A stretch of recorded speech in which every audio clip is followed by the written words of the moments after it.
Ang mga estudyante ko, tuwing papasok ako, pag naka-costume, nanlalaki na ang mga mata, sabay, wow! Ganon sila ka-excited. Teacher po namin, Darna. Ang teacher po namin ay si Jezebel.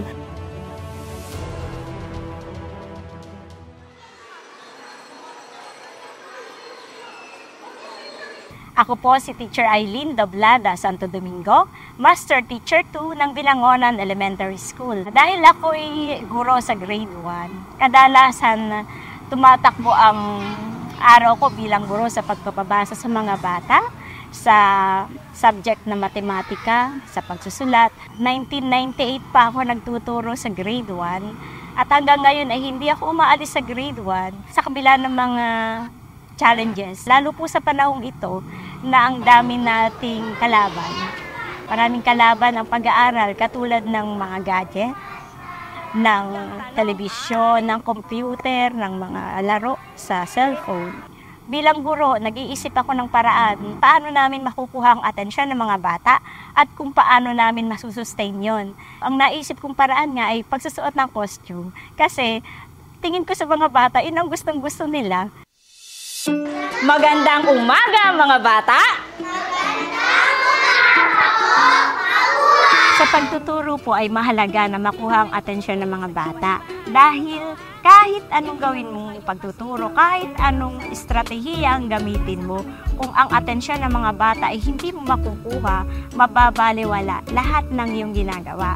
Kaya po unahin natin na makuha ang atensyon ng mga bata. Sa araw na ito ay mayroon akong ikukwento sa inyo. Ang pamagat ng ating kwento ay ang nanay kong si Darna.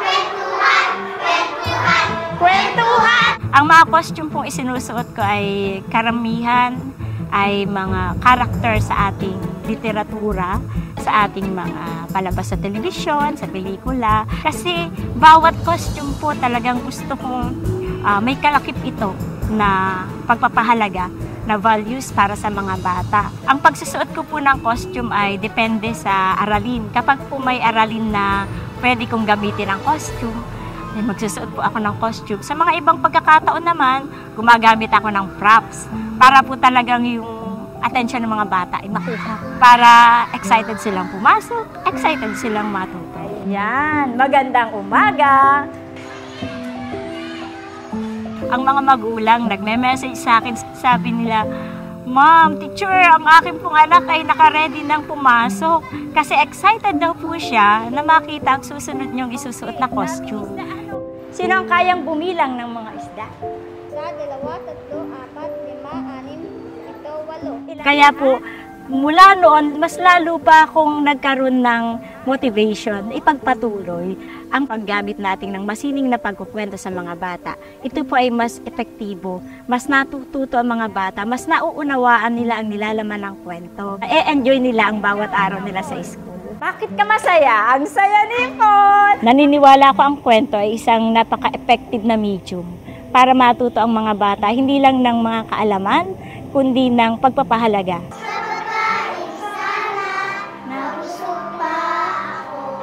Ang aming tungkulin bilang mga guro ay napakahalaga dahil may kasabihan nga, be proud, you are a teacher. The future depends on you. Sabi ko nung bagong teacher ako, ibig sabihin parang bigat. Pero unti-unti tumitimo sa puso ko, sa isip ko, napakahalaga pala talaga namin sa mundo. Nakadepende sa amin yung kung paano namin uhubugin ang mga bata. Ang teacher po ay hanggang 60 years old. Ako po ay may 9 na taon pa. May 9 na taon pa ako na magtuturo. Kaya po pipilitin ko na gugulin ang 9 na taon na yon sa mas makabuluhan pang pagtuturo sa mga bata. Challenging pero kakayanin.